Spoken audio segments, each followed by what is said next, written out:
je m'appelle Camille, je suis coach de santé et plus particulièrement coach en nutrition holistique. Alors la nutrition holistique, ça veut dire quoi? Parce que c'est un peu cuisiné à toutes les sauces aujourd'hui. Holistique pour moi, c'est bien sûr les changements physiques qu'on s'offre et le plan de nutrition que je propose, mais c'est aussi la nutrition émotionnelle. Pour moi, la maladie et tous les petits soucis de santé qu'on peut avoir, même un simple manque d'énergie par exemple, c'est autant d'opportunités de transformer sa vie, véritablement.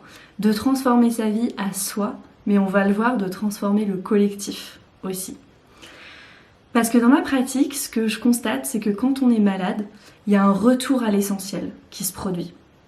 Et donc tous ceux qui sont passés par la maladie, pour moi, ils ont vraiment un formidable message à transmettre au monde. C'est un peu comme si on était passé de l'autre côté du rideau, en fait. On est passé du côté où on reconnaît la sagesse intérieure du corps, où le corps et l'esprit dialoguent pour nous permettre d'accéder à notre vérité intérieure. Je vous partage ça parce que mon histoire, c'est une histoire de guérison. J'ai souffert pendant très longtemps, pendant des années, depuis toute petite, d'asthme et d'eczéma. Deux affections qui ne sont pas considérées comme des pathologies lourdes, mais qui prennent énormément d'énergie, vraiment énormément d'énergie. Quand on passe des nuits entières à pas dormir à cause de ce crise d'asthme ou parce qu'on se gratte au sang à cause de l'eczéma, qu'on tousse, qu'on peut pas courir 5 minutes sans avoir envie de s'allonger par terre, qu'à la fac on n'a même plus envie de sortir parce qu'on a tellement de plaques rouges qu'on sait juste plus quoi faire, c'est sûr que l'énergie et l'estime de soi sont pas au beau fixe. Et donc, alors ce cours, il s'adresse pas seulement aux personnes malades ou qui souffrent de maux chroniques, il s'adresse à tout le monde. Et c'est là, pour moi, toute la puissance du mode de vie anti-inflammatoire, toute sa beauté aussi, parce qu'il est à la fois préventif et curatif. J'adore le comparer à l'Ayurveda par exemple, qui est aussi préventif et curatif, qui est une médecine millénaire indienne, mais c'est vraiment ça. Si vous avez une maladie chronique ou si vous êtes malade, appliquez les principes anti-inflammatoires. Ça va être les fondations de votre guérison. Si vous n'êtes pas malade, appliquez-les aussi, parce que ça va être les fondations pour rester justement en pleine santé. Quand j'étais au Yoga Institute à Mumbai, on m'a légué une phrase qui m'a beaucoup parlé et que j'adore et que je partage avec vous, c'est « Faites de petits changements maintenant pour éviter de gros soucis plus tard ». Ça peut paraître vraiment tout simple, mais si on y regarde un peu de plus près, c'est pas ce qu'on fait toujours au quotidien. Et je trouve que c'est vraiment, vraiment intéressant de mettre ça concrètement en place dans son quotidien. Aujourd'hui, on vit dans un monde qui est peu propice, il faut le reconnaître, à la pleine santé. On vit dans un monde qui nous encourage pas beaucoup à prendre soin de nous, un monde à 1000 à l'heure, un monde hyper pollué aussi. Et du coup, un monde qui soumet notre organisme, et malgré nous, à des stress répétés. Et c'est pour ça que maintenant et aujourd'hui, guérir ou juste rester en bonne santé, ça demande une décision de notre part, une véritable décision. C'est un chemin qu'on prend. Et du coup, quand j'ai des personnes que j'accompagne, vous savez, je leur dis, il va falloir revisiter votre mode de vie. Et voilà, je commence à leur présenter un petit peu.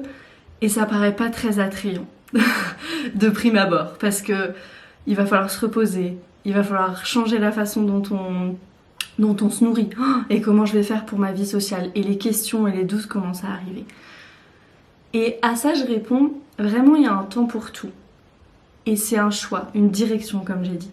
Et à un moment donné, il va falloir faire le choix conscient que la guérison, pour les semaines, les mois à venir, c'est ma priorité numéro 1. Et je décide.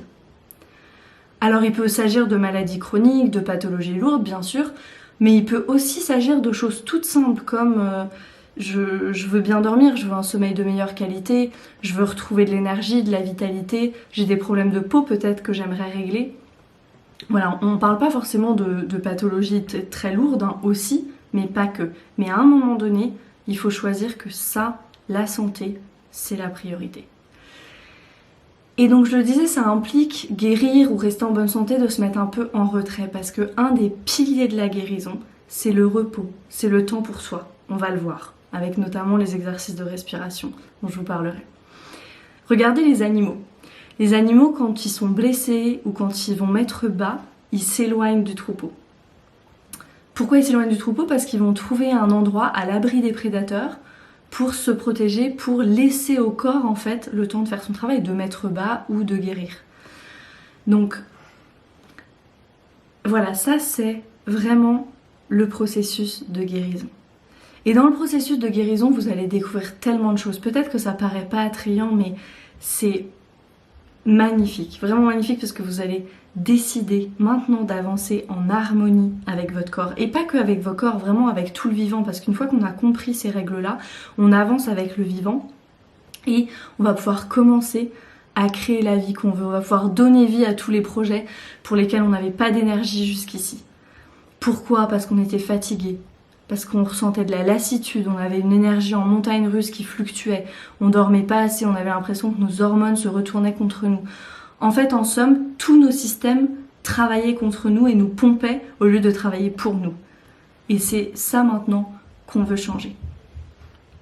Donc le premier pas pour ça, c'est de se dire qu'un autre état de santé, si on est malade, ou un autre état d'énergie, par exemple, si on est déjà en bonne santé, existe. Et ça, c'est pas simple, parce que nous, les humains, qu'est-ce qu'on fait? Numéro 1, on va toujours vers ce qu'on connaît. C'est normal, notre cerveau est fait comme ça. Mais du coup, si on ne connaît pas cet état de santé, ou qu'on ne s'en souvient plus, parce qu'en réalité, la plupart des bébés vivent en bonne santé, si on a oublié cet état-là, on va pas aller vers ça. Donc c'est pour ça que c'est pas si évident ce premier point déjà. Et qu'est-ce qu'on fait? Deuxième chose, une fois qu'on est allé vers qu'on va toujours vers ce qu'on connaît, qu'on reste là-dedans, on finit par s'y identifier. Donc deux mécanismes qui finalement jouent un peu contre nous, mais que bien sûr on va pouvoir dépasser. Vous savez, c'est le classique, j'arrive pas à dormir, je suis insomniaque, et donc du coup c'est normal que j'ai pas d'énergie. Et donc ce qui fait, c'est qu'on se souvient même plus des sensations que procure une bonne nuit. On se souvient plus des sensations, et du coup on commence à le porter aussi, un peu comme un badge d'honneur. J'ai pas d'énergie, c'est normal, je remets ça plus tard parce que je suis fatiguée. Et ça devient un peu notre identité, on s'y identifie. Pour moi, ça aurait pu être par exemple, ma mère a de l'eczéma aussi, donc je guérirai jamais. Et c'est à ce moment-là que moi, je vous propose vraiment de faire un choix conscient et de dire je veux guérir, je veux avoir plus d'énergie, de dépasser ces deux mécanismes-là et de s'établir dans l'information que oui, un autre état de santé existe. Même si je m'en souviens plus, même si je le ressens pas aujourd'hui, là, maintenant. Si on regarde dans la nature, je vous ai parlé des animaux tout à l'heure, il n'y a rien qui stagne dans la nature. La nature, elle veut toujours évoluer, il n'y a rien qui stagne. Et notre corps humain, même si on a tendance à l'oublier parfois, mais nous les humains, on fait partie de la nature. Je vous ai parlé de l'Ayurveda tout à l'heure et je vous invite à explorer un peu l'Ayurveda qui montre ça très bien. Nous les humains, on fait partie de la nature. Regardez une fleur. Une fleur, elle grandit, ou un arbre, ça va bourgeonner jusqu'à ce que la fleur arrive.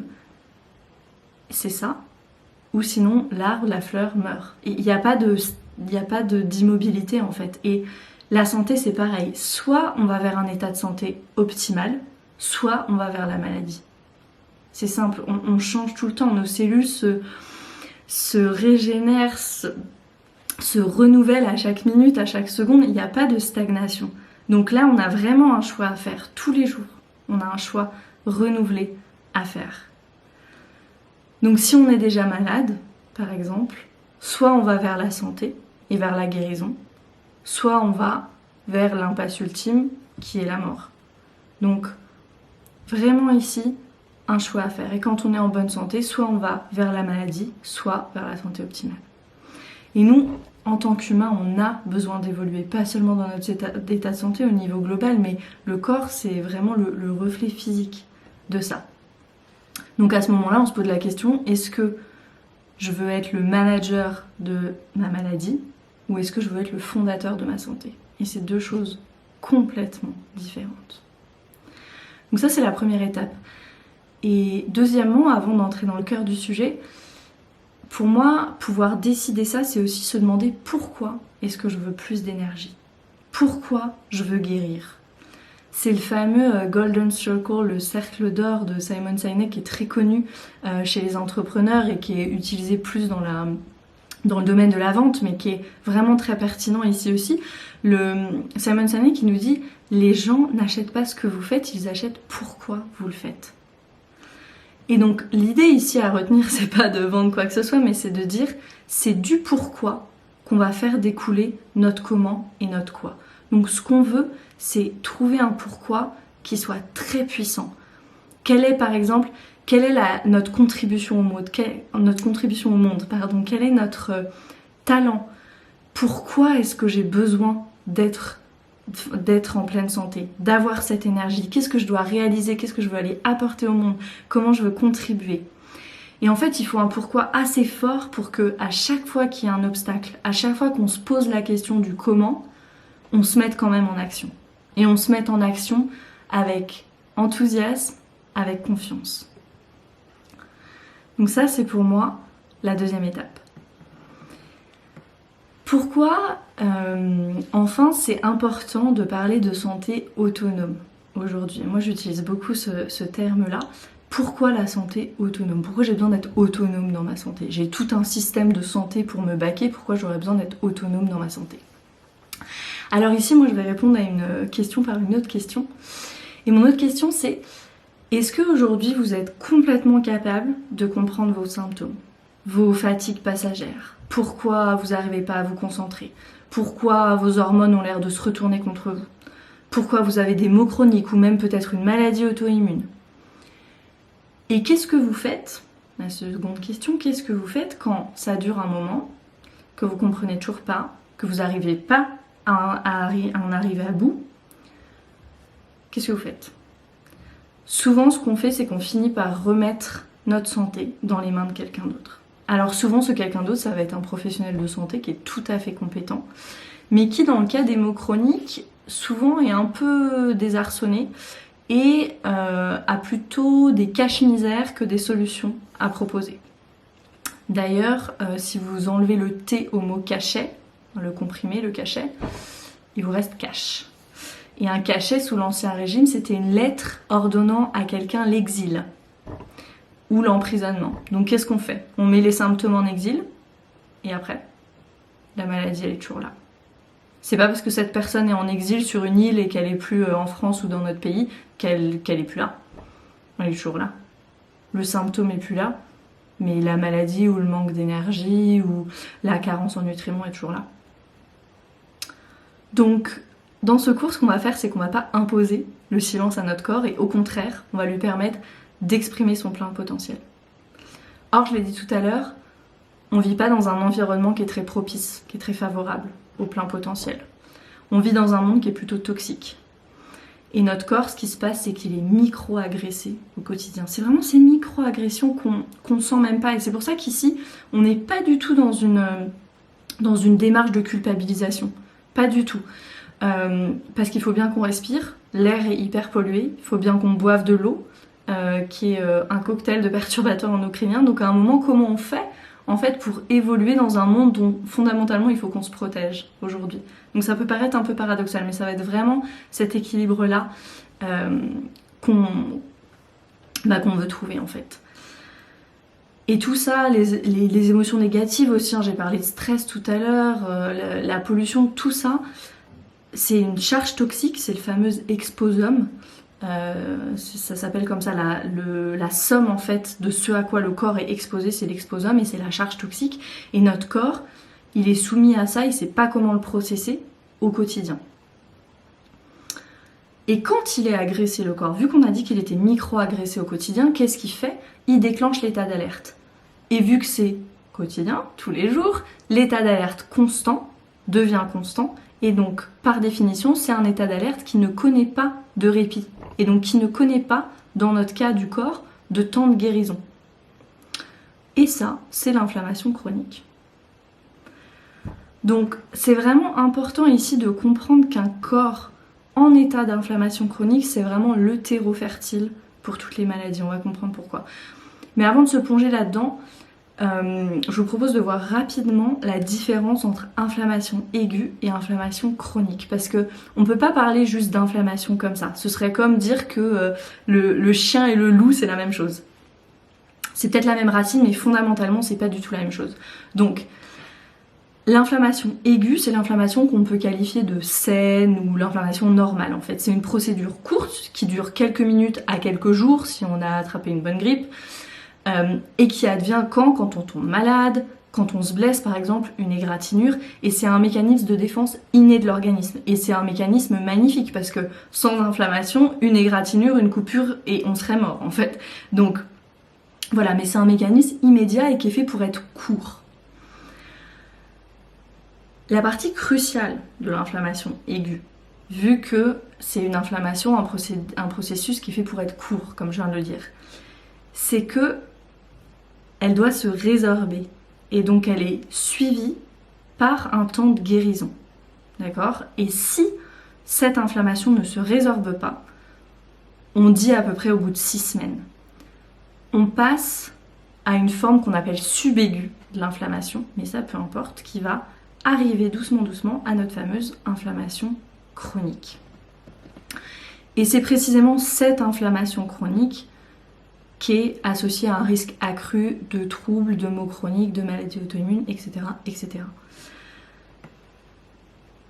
L'inflammation chronique, elle se produit dans les tissus, même en l'absence, et c'est ça qui est important à comprendre, même en l'absence de stimulus réel. Ça veut dire que je suis pas malade, je suis pas blessée, il n'y a pas d'événement particulier extérieur qui s'est produit, et pourtant, l'inflammation, elle est à l'œuvre dans mon corps. Pourquoi ? Elle peut être aussi provoquée par des agents physiques, des pathogènes que le corps n'arrive pas à éliminer. Vous savez, c'est toute cette charge toxique et le corps, il ne sait pas quoi en faire. Et donc, cette persistance, en fait, de corps étrangers, de pathogènes, de bactéries, de particules de nourriture non digérées qui passent la barrière intestinale, par exemple, tout ça, ça déclenche cet état d'alerte constant et on est en inflammation chronique. Une autre petite métaphore pour comparer l'inflammation chronique et l'inflammation aiguë, c'est les pompiers. Dans le cas d'une inflammation aiguë, l'incendie se déclenche, d'accord ? Donc le camion de pompiers se met en marche, la sirène, on va sur le lieu de l'incendie, on éteint le feu, on revient, on éteint le camion, on le laisse à la caserne, tout le monde s'en va, et le camion est en état de marche pour la fois prochaine. Ça, c'est l'inflammation aiguë, totalement normale. Dans le cas de l'inflammation chronique, ce serait le cas où on est peut-être allé sur le lieu de l'incendie et il y a un pompier qui a oublié d'éteindre la radio dans le camion de pompier. Et donc du coup, mais la radio, elle est pas super forte, donc quand on a la porte fermée, on peut pas l'entendre en fait.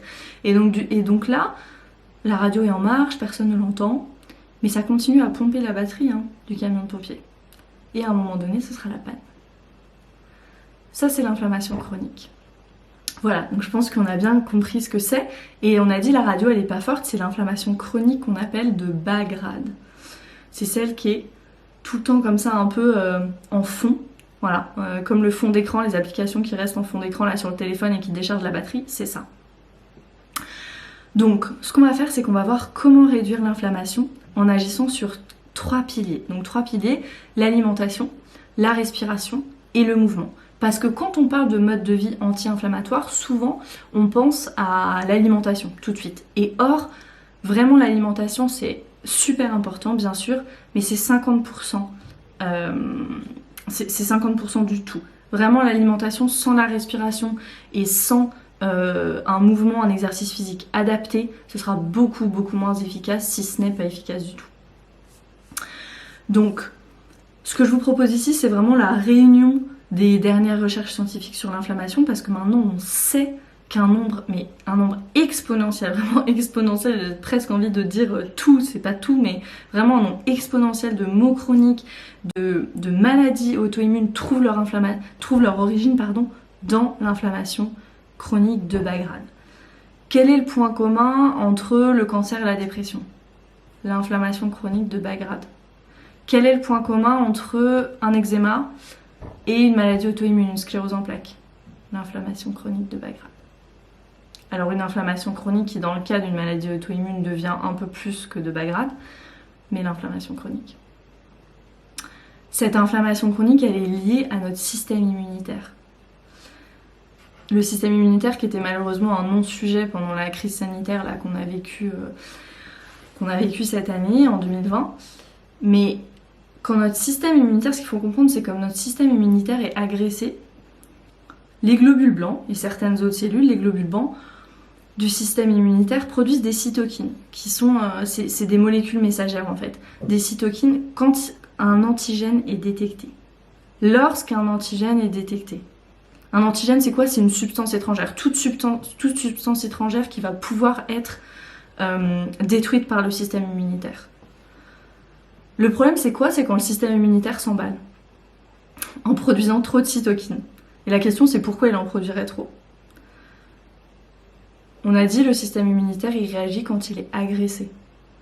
Et notre environnement participe à cette agression. Ce qu'on ingère jour après jour participe à cette agression. Notre organisme, il sait pas quoi faire des additifs alimentaires. Quand ça arrive, il dit qu'est-ce que c'est que ça? Il sait pas quoi faire de la pollution. Il sait pas quoi faire des microparticules de plastique. Puisqu'il sait pas quoi en faire, il veut les éliminer. Donc, le système immunitaire se déclenche, s'emballe, et on est en inflammation chronique. Voilà. Ok, donc, rentrons dans le vif du sujet, l'alimentation anti-inflammatoire. Je mange quoi? Alors, je mange quoi? On va voir l'alimentation anti-inflammatoire, ensuite on verra la respiration, et ensuite on verra le mouvement. Le mouvement, il y aura moins de choses à dire, et à la fin, je vous présenterai une journée type que je propose par exemple aux personnes que j'accompagne pour être vraiment en mode de vie, en alimentation, respiration, mouvement anti-inflammatoire. Donc je vous invite pour cette dernière partie à prendre des notes et comme ça ce que vous pourrez faire c'est avoir cette journée type idéale, qui est idéale, et puis la retravailler de façon réaliste pour que ça matche avec votre quotidien et pouvoir mettre en place des petits changements sur le long terme parce que c'est ça qui est important. Donc l'alimentation anti-inflammatoire, je mange quoi? Il y a déjà moi certaines règles un peu générales que j'appelle les règles d'or que j'aimerais bien vous présenter. Donc la première règle c'est de réguler la glycémie parce que maintenant on sait les pics glycémiques, donc les pics de sucre, ça va déclencher une réponse inflammatoire. Donc ce qu'on veut faire c'est essayer d'avoir vraiment c'est ça les fameuses assiettes équilibrées, mais avoir un quart à peu près 25% de protéines dans son assiette pour pas avoir justement ces pics de sucre. C'est super important, surtout quand on a par exemple une maladie auto-immune, on veut surtout pas que cette réaction, que cette réponse inflammatoire soit déclenchée. Donc comment faire de façon super pratico-pratique au quotidien? Par exemple si je prends un jus à l'extracteur. Je vais mettre beaucoup de légumes, le plus de légumes possible pour que ce soit quand même bon. Et puis après, ce que je vais pouvoir faire, c'est manger quelques amandes avec. Pareil, si je mange tout simplement un fruit, une cuillère de purée d'oléagineux ou quelques amandes, ça va tout de suite venir réguler la glycémie.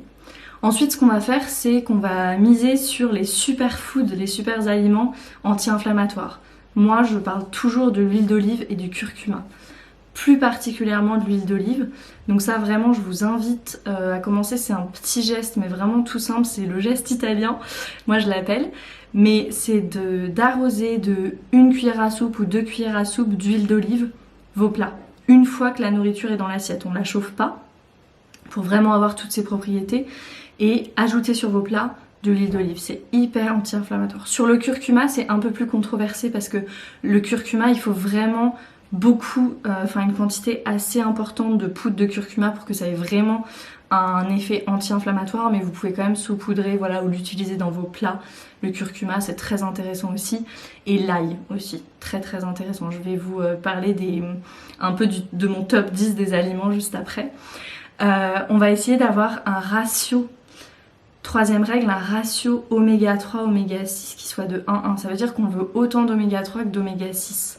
Et ça c'est super important, on est de façon générale plutôt en carence d'oméga 3 parce qu'on mange moins de produits de la mer, on mange moins de bons gras, et quand on mange du gras ça va être plutôt du mauvais gras, donc plutôt des oméga 6. Du coup alors les oméga 6 c'est bien, mais il faut que le ratio soit vraiment à cet équivalent. Donc ce qu'on veut faire c'est augmenter la consommation d'oméga 3. Donc comment on va faire ça? On peut rajouter par exemple de l'huile de lin sur nos plats aussi, ou des graines de lin dans notre porridge le matin, des graines de chia c'est super bien, des noix.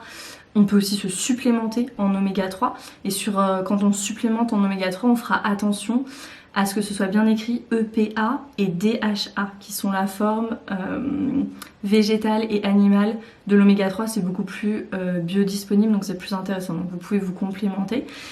Mais voilà, déjà augmenter les poissons gras, les petits poissons gras, parce que les petits poissons gras, tout simplement, il y a moins de mercure et de métaux lourds dedans, donc sardines, harengs, maquereaux, c'est très bien. Graines de lin, graines de chia, noix ou compléments. Et ce qu'on va faire, c'est réduire la consommation de mauvais gras de façon générale, tout ce qui est les choses frites, les snacks industriels, voilà, le beurre de cacahuète, c'est pas top. Donc on va augmenter d'un côté les oméga 3, réduire de l'autre côté les mauvais gras. Donc en fait, on change la nature des gras qu'on absorbe. On va vers ce fameux bon gras. Ce qu'on veut aussi, quatrièmement, avoir un ratio nutriments-calories le plus élevé possible.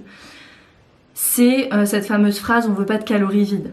En fait, c'est vraiment ça, on comprend pas bien ce que c'est calories vides, mais c'est vraiment dans chaque aliment, et aujourd'hui vraiment nos aliments ils sont plus pauvres en nutriments qu'avant, donc ou moins riches en nutriments qu'avant, donc on peut vraiment pas se permettre entre guillemets d'avoir des calories vides. On veut vraiment avoir des choses complètes. Voilà, je sais pas, un exemple tout simple, c'est on peut troquer la patate douce. On peut troquer des pâtes contre de la patate douce, par exemple. Il y aura beaucoup plus de nutriments dans une patate douce que dans des pâtes. Voilà, des petits switches comme ça, mais vraiment essayer d'aller vers des aliments riches en nutriments. Utiliser des herbes fraîches, consommer le plus biologique possible. Voilà, vraiment être moins focus calories, beaucoup plus focus nutriments. Ça, c'est plus intéressant. Et ce qu'on veut, dernière chose, alors il y aurait plein d'autres choses à dire, mais vraiment de façon générale comme ça, et des choses que vous pouvez implémenter facilement, consommer beaucoup d'antioxydants. Les antioxydants, c'est ce qui va lutter contre le vieillissement cellulaire qui est à l'origine des cancers notamment. Donc vraiment, beaucoup d'antioxydants, les fruits rouges par exemple, les crucifères, c'est excellent. Boire du thé vert, alors pour les femmes surtout, le boire plutôt en dehors des repas parce que le thé vert ça draine le fer, mais le thé vert c'est vraiment excellent pour... enfin c'est très riche en antioxydants.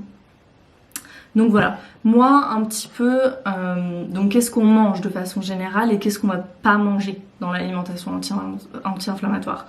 Je vais commencer d'abord par ce qu'on élimine. Donc on élimine les produits laitiers, on élimine le gluten. Alors il y a beaucoup de débats sur le gluten, donc je vais juste rapidement parler du gluten ici. Le gluten, c'est pas le gluten en soi, c'est vraiment le gluten boosté au gluten. Et c'est ce qu'on a aujourd'hui. Moi avant je travaillais dans l'agroalimentaire, les agriculteurs ce qu'ils font c'est du blé sur blé, on appelle ça, donc on laisse pas les champs jachères, on laisse pas le temps à la terre de se régénérer en fait, on diversifie pas les cultures, donc en fait le blé est déjà bourré de pesticides, première chose, et après pour rendre un pain plus moelleux, c'est hyper intéressant de rajouter du gluten. Donc voilà, plus il y a de gluten, plus il y a de moelleux, donc c'est super, hein, mais le gluten boosté au gluten et en plus rempli de pesticides, notre corps sait juste pas quoi en faire. Donc on nous dit « Ah mais moi mes grands-parents ils mangeaient beaucoup de pain et c'était du pain à chaque repas et nos ancêtres c'est vrai que c'était le pain la base de tout, mais leur pain, bon déjà il y avait beaucoup moins de pesticides, c'était beaucoup moins pollué, la terre était encore riche en nutriments, ça c'est une chose, mais il y avait aussi tout le processus de panification, le levain qui se faisait. Et du coup quand le processus de panification se fait avec un bon levain, il y a une grande partie du gluten qui disparaît dans le pain. Donc en fait, ils ne consommaient pas tant de gluten que ça. Et nous, on en consomme vraiment beaucoup plus aujourd'hui. Donc si vous voulez... Voilà, je sais que éliminer le gluten complètement, c'est difficile aujourd'hui, surtout si on pense un peu à la vie sociale et tout ça, mais réduisez. En tout cas, dans l'alimentation anti-inflammatoire, pas de gluten, pas de sucre raffiné, de façon générale, pas de produits transformés en fait, pas d'alcool et pas de viande rouge. Parce que la viande rouge, certes, alors de temps en temps, ça fait pas de mal, hein, de temps en temps, mais c'est très acidifiant et on peut trouver toutes les protéines dont on a besoin dans les bons œufs, le bon poisson gras, donc c'est pas très intéressant ici. Donc qu'est-ce qu'on va manger? Tous les fruits et légumes de saison, beaucoup de fruits et légumes de saison, les oléagineux, Les fruits secs, c'est excellent, les légumineuses aussi, très bien. Toutes les céréales sans gluten, il y en a plein finalement, on n'y pense pas toujours, mais le riz blanc, le riz complet, le quinoa, le sarrasin est sans gluten, vous pouvez faire des superbes galettes de sarrasin, les crêpes là, c'est super bon. Voilà, le maïs est sans gluten aussi, il y a pléthore de céréales sans gluten. Les yaourts ou les laits végétaux, alors si on peut maison, et les œufs et les poissons gras, comme je le disais. Donc voilà, ça c'est ce qu'on va manger et moi, les aliments que j'adore intégrer, c'est un peu mon top 10 des aliments anti-inflammatoires. Ça va être l'huile d'olive dont je vous ai parlé, toujours bio l'huile d'olive, super important. Le curcuma, toutes les baies, les fruits rouges, les crucifères, donc c'est la famille des choux, les champignons, le raisin noir, l'ail aussi, moi c'est la base de toute ma cuisine, un peu d'huile de tournesol parce qu'elle a un point de fumée élevé, donc c'est ok de la cuire et de l'ail. Le thé vert, tous les produits fermentés. Moi j'adore le tempeh, le kimchi, les choux fermentés, la choucroute j'adore. L'avocat et les poissons gras pour le bon gras. Voilà. Après donc ça c'est les aliments. Ça c'est les aliments et ensuite on a une deuxième chose qui est assez intéressante, c'est les compléments alimentaires. Donc un petit point sur les compléments alimentaires. Les compléments alimentaires, ils sont assez récriés. Il y a les super partisans des compléments alimentaires, il y en a d'autres qui disent que c'est que du business. Bon, les compléments alimentaires, c'est ni un aliment, ni un médicament. D'accord? Donc, ça va être un comprimé, une gélule, ça a le même format qu'un médicament, mais qui va apporter des nutriments. Parmi les nutriments, on distingue les macronutriments, les micronutriments. Les macronutriments, c'est ceux que vous trouvez sur les paquets les paquets en supermarché, pardon. Ça va être les lipides, les glucides et les protéines. Les micronutriments, c'est les minéraux, les vitamines, les acides gras. Dans un monde idéal, ok, les aliments à eux seuls sont capables de nous fournir tous les nutriments dont on a besoin. Macronutriments, micronutriments. Or, on l'a dit tout à l'heure et j'en ai parlé, on est plutôt loin du monde idéal aujourd'hui. On est dans un monde ultra pollué, la terre est plus très riche en nutriments, globalement on est stressé, plutôt sédentaire. Voilà, tout ça c'est pas très favorable à l'absorption non plus de notre intestin par les nutriments parce qu'il y a avoir assez de nutriments et il y a que notre intestin soit capable de les absorber correctement. Donc il y a 2 étapes. Le meilleur exemple là c'est celui du magnésium. On sait que le stress mange littéralement le magnésium à l'intérieur de notre organisme. Or, plus on est stressé, plus on manque de magnésium. Plus on manque de magnésium, plus on est stressé. Vous avez compris? Et c'est difficile de trouver tout le magnésium dont on aurait besoin pour venir combler ce déficit dans l'alimentation. Donc c'est à ce moment-là où les compléments alimentaires vont être intéressants. Parce que sinon c'est un peu le hamster qui continue à tourner dans sa roue, dans le cercle vicieux.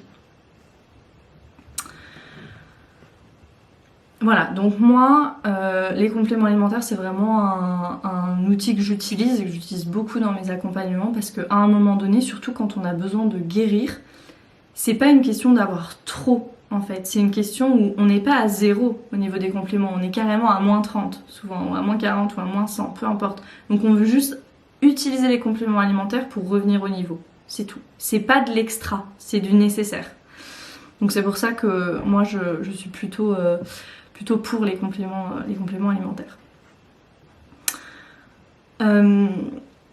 Deuxième partie, la respiration. Donc je vous ai dit, l'alimentation va de pair avec la respiration et le mouvement. Et aujourd'hui il y a un chiffre et j'aimerais vraiment que si vous avez un carnet de notes, notez-le, entourez-le, écrivez-le 10 fois, c'est 30%. On respire aujourd'hui à environ 30% en moyenne de notre capacité respiratoire. Et ça a des conséquences juste énormes sur notre santé. Énormes. Des conséquences négatives. Les conséquences sur notre santé en général, c'est quoi? On va parler des toxines. 70% des toxines sont éliminées par nos poumons. Alors on nous parle toujours des fameux émonctoires, les organes d'élimination, on nous parle toujours de la peau, voilà, il y a les urines aussi. Bon, ok, mais 70% des toxines sont éliminées par nos poumons quand on respire.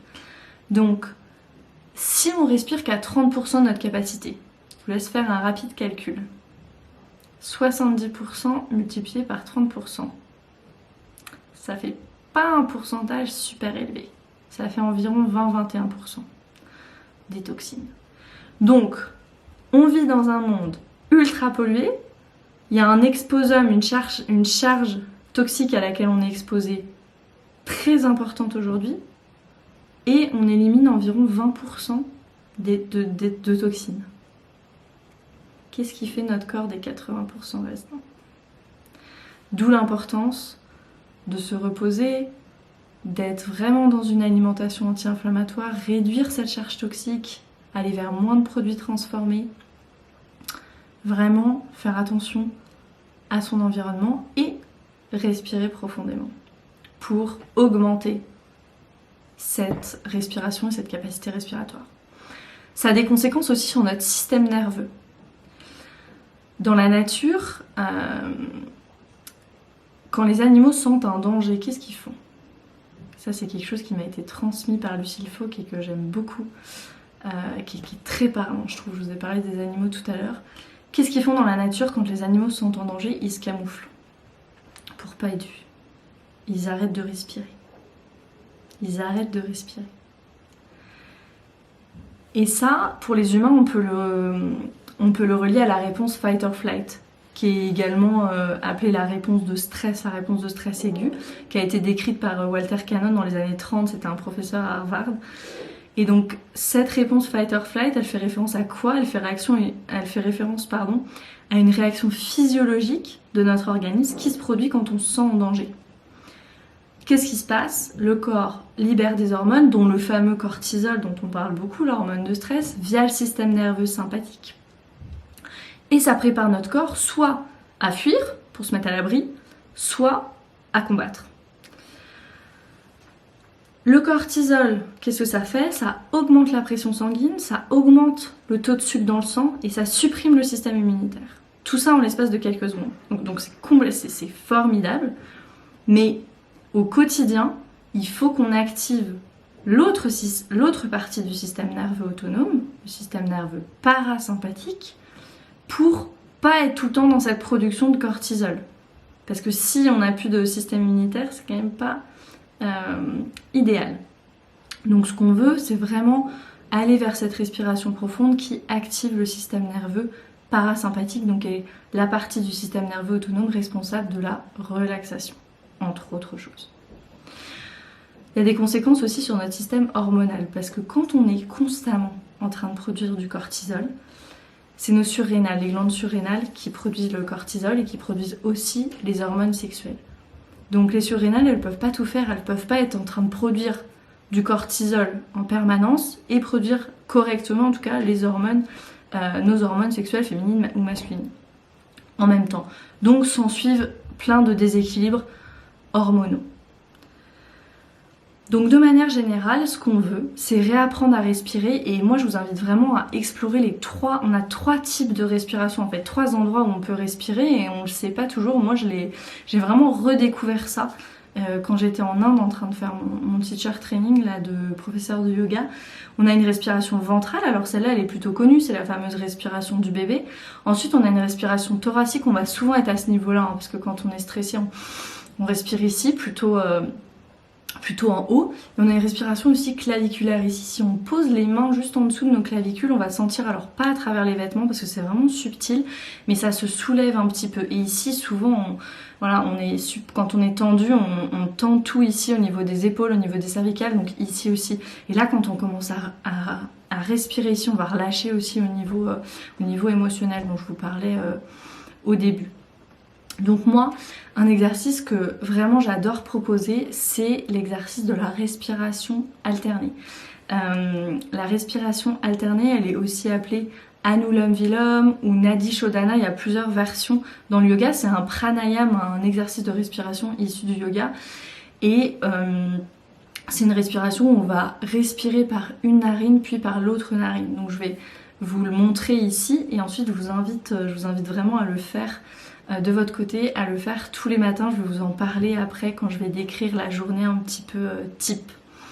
Donc ici, on prend notre main droite et on va venir poser notre pouce sur la narine droite et notre annulaire sur la narine gauche. Donc si on fait Nadi Shodhana, je vais vous proposer Nadi Shodhana qui est la version la plus simple à intégrer. Donc on va tout simplement, on va respirer de façon égale. Donc nos inspirations et nos expirations vont être égales. Par exemple là je vais partir avec 4 temps, c'est à peu près quelque chose au milieu. Et si vous n'êtes pas à l'aise, vous pouvez commencer avec 3 temps. Ou si vous êtes très à l'aise, vous avez déjà une bonne capacité respiratoire, vous pouvez commencer avec 5 temps. Quand je suis arrivée au Yoga Institute à Mumbai, je pouvais le faire qu'en 2 temps moi. Je vous ai dit j'étais asthmatique, c'était vraiment une catastrophe. Et j'ai commencé en 2 temps. Et maintenant, je suis à des respirations à 6 temps, sans problème, vraiment sans problème, sans faire d'effort. Il faut vraiment que ce soit fluide. Faut pas faire, voilà, pas d'effort comme ça. Vraiment, c'est une respiration complètement tranquille, pour venir équilibrer, qui va vraiment pacifier, réduire l'inflammation. Donc, le pouce droit sur la narine droite, l'annulaire sur la narine gauche. J'inspire à droite, 1, 2, 3, 4, j'expire à gauche. 1, 2, 3, 4. Encore une fois, j'inspire à droite. 1, 2, 3, 4. J'inspire à gauche. J'expire à gauche, pardon. 1, 2, 3, 4. Et maintenant, je vais faire par exemple une série de 10. Et ensuite, je vais faire le contraire. J'inspire à gauche. 1, 2, 3, 4. J'expire à droite. 1, 2, 3, 4.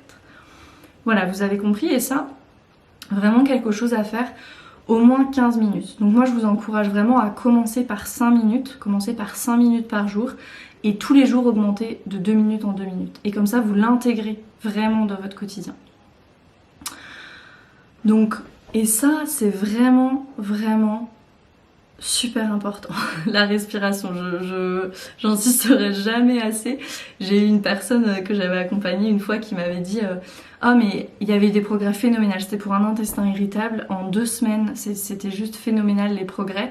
Et ce monsieur, il avait vraiment tout bien fait, donc il avait super bien tenu le plan d'alimentation, il avait fait sa respiration 15 minutes par jour tous les jours, et il me disait mais sur la respiration je vois pas de différence. Et je lui ai dit mais vous avez vu tout, enfin en fait vous êtes sur le chemin de la guérison, mais sur l'autoroute de la guérison, on a eu tellement de progrès là en 2 semaines, et vous me dites que vous voyez rien au niveau de la respiration. Il fallait vraiment que je lui explique que c'était l'alimentation mais aussi la respiration, c'est les deux qui ont contribué à voilà, ce regain d'énergie, à cette guérison. Troisième pilier, le mouvement.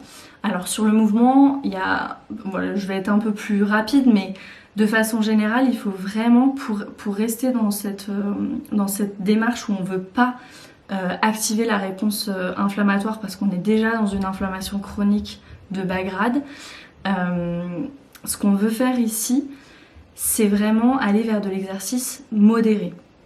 Donc après, ça, le type d'exercice, ça va vraiment dépendre si vous avez une pathologie ou pas, si vous avez une maladie, si vous êtes plutôt en forme, comment vous êtes au niveau de la vitalité, de l'énergie, bon. Mais de façon générale, des choses plutôt modérées. Si vous allez courir, courez pour pouvoir vraiment toujours respirer, sentir cette colonne de souffle à l'intérieur de vous, pas aller jusqu'à l'épuisement. Moi, j'aime bien les duos, ça veut dire yoga et course par exemple, pilates et natation, faire un cardio 2 à 3 fois par semaine, une demi-heure c'est bien. Et ensuite, un jour sur 2, aller faire plutôt de l'étirement, du yoga, du pilates, des choses douces qui vont travailler sur la souplesse, parce que la souplesse ça permet quoi? Ça permet aussi à toute l'énergie de façon générale de mieux circuler, et ça va être très intéressant. Il y a plein d'études là-dessus qui disent que vraiment l'exercice d'intensité modérée, c'est vraiment une intensité d'exercice optimale. Alors bien sûr, modéré, ce sera pas la même chose pour tout le monde. Le modéré pour un marathonien ou un athlète de haut niveau, ce sera pas le même modéré que pour moi, par exemple, c'est sûr, mais vraiment ce que vous ressentez comme modéré, c'est vraiment idéal, parce que ça va protéger de tous les risques de maladies cardiovasculaires, etc. qu'on connaît, qui sont les effets secondaires de trop de sédentarité, mais ça va aussi pas aller de l'autre côté de l'inflammation.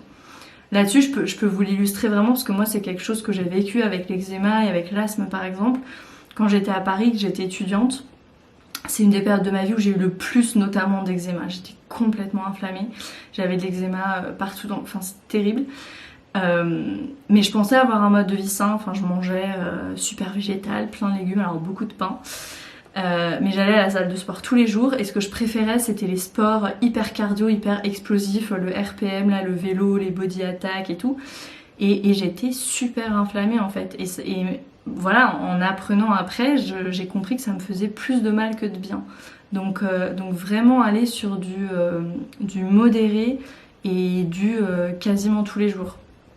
Se bouger tous les jours en alternant le cardio modéré et plutôt les exercices de souplesse, d'étirement, de détente aussi. Quand on a par exemple des problèmes hormonaux, ça va être super intéressant. Le yin yoga, les choses très en longueur où on reste 5-6 respirations dans les postures. Voilà.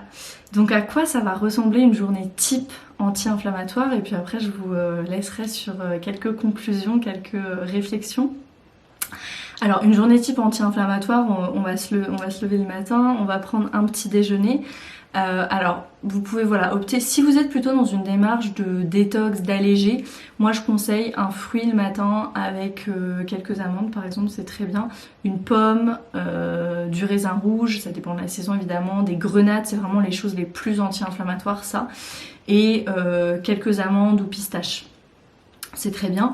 Si vous êtes plutôt dans une démarche de booster les capacités, enfin booster l'énergie, de pas avoir de fringales, d'être au top au niveau des capacités cognitives aussi, plutôt un petit déjeuner protéiné alors. Donc un œuf, peu importe, un porridge protéiné, un smoothie protéiné, mais plutôt un petit déjeuner protéiné.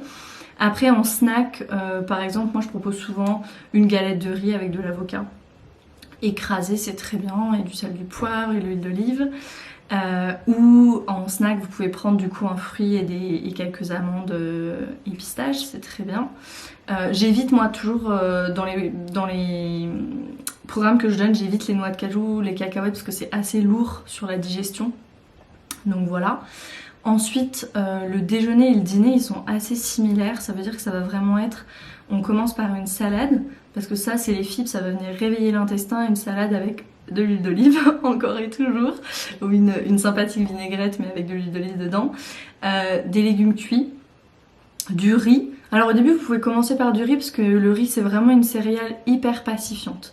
Souvent on me demande est-ce que je prends du riz blanc ou du riz complet. Un mix des deux c'est très bien, le riz complet va avoir plus de fibres, va être plus lent à digérer. Le riz blanc demande moins d'efforts à la digestion, donc en fonction de ce que vous voulez alterner entre riz blanc et riz complet, c'est très bien. C'est une céréale qui est très pacifiante, le riz.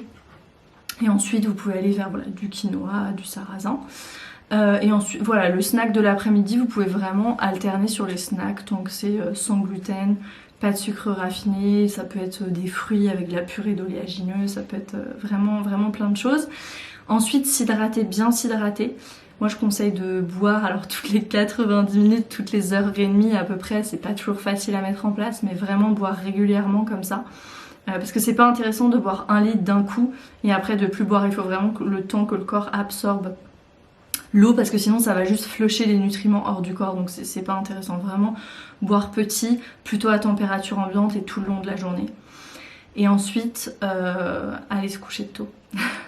J'ai parlé du repos, vraiment aller se coucher tôt, parce que, et c'est là-dessus que je terminerai, avant les petites réflexions, c'est vraiment vous pouvez faire ce que vous voulez. Et j'avais une personne que j'accompagnais qui avait absolument tout fait bien et tout, et elle voyait pas de résultat. Et en fait, en l'interrogeant un petit peu, j'ai vu que elle était super stressée. Déjà, elle avait un mode de vie toujours à 1000 à l'heure et elle dormait pas.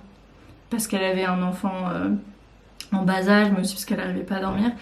Donc, et en fait, je vais vraiment expliquer, et je vous le partage aujourd'hui, vous pouvez faire tout ce que vous voulez, vous pouvez être le super bon élève entre guillemets du mode de vie anti-inflammatoire, de l'alimentation, tout faire bien. Si vous ne dormez pas, vous verrez rien. Ça va juste, vous verrez pas d'amélioration, absolument pas. Et ça, je l'ai vraiment vu avec les personnes que j'accompagne en coaching de santé. Le sommeil, c'est la base de tout. 7 à 8 heures de sommeil par nuit. Si vous avez besoin d'un peu plus, 7 ou 8 heures, ça dépend des individus, mais Vraiment, le sommeil, c'est la base de tout. Voilà, donc pour finir, j'aimerais vous partager un peu ce que j'ai constaté moi dans ma pratique du coaching de santé. Souvent, ce que j'ai constaté, c'est qu'on tombe malade parce qu'on n'est pas aligné. Dans le cas de on tombe malade ou on n'a plus d'énergie par exemple, on a des grosses fatigues passagères parce qu'on n'est pas aligné. Thierry Janssen, le fondateur de l'école de la présence thérapeutique, il en parle très très bien de ça dans un livre qui s'appelle La maladie a-t-elle un sens ? Et il parle de 3 éléments essentiels à la bonne santé qui sont la fluidité, la confiance et la cohérence. Alors, les personnes que j'accompagne, souvent il y en a beaucoup d'entre elles qui laissent pas du tout la vie les traverser. Elles s'expriment pas. Elles n'expriment pas qui elles sont vraiment, elles se taisent, elles se sentent enfermées dans une case et elles n'arrivent plus à sortir de cette case. En somme, elles portent un masque en fait, en permanence. C'est un masque qui est tellement collé au visage qu'elles n'arrivent plus à s'en défaire. Ou alors elles ont peur aussi. Elles sont complètement paralysées par la peur. Peur de ne pas réussir, peur de ce que les autres vont penser, peur de mourir aussi. On l'a tous un peu en nous, cette peur-là. Et toutes ces peurs, elles empêchent d'avancer avec confiance. Ou alors aussi une troisième possibilité, elles marchent à côté de leur basket. Moi j'aime bien dire ça, quand on dit on marche à côté de ses pompes, c'est vraiment ça. Et en fait ça veut dire quoi ? Ça veut dire que leurs pensées, leurs paroles et leurs actes, ça matche pas, sont pas alignés. Et du coup, qu'est-ce qui se passe quand ça matche pas ? C'est la personne dans son entièreté qui est pas alignée, qui est désalignée, presque disloquée. Et qu'est-ce qui se passe ? La maladie apparaît. Donc, sans partir dans des explications purement psychosomatiques ou 100% psychologiques, parce que moi je pense que la maladie elle est vraiment multifactorielle et c'est jamais qu'une chose. Mais je vous invite vraiment à cultiver ces 3 éléments. Fluidité, confiance, cohérence. Associé à un mode de vie anti-inflammatoire, c'est-à-dire un mode de vie, on l'a vu, qui est basé sur la compréhension des lois du vivant et sur le fonctionnement de notre corps, sur la compréhension de notre corps, c'est pour moi le gage d'une pleine santé. Une santé éveillée, une santé autonome, on en a parlé, de l'importance d'une santé autonome, et c'est aussi la base pour de nombreux projets qui vont pouvoir voir le jour parce que tout simplement vous aurez l'énergie de les faire naître. Donc c'est ce que je vous souhaite, l'éveil, l'autonomie et de réaliser vos rêves. Et je vous dis à très vite, merci de votre écoute.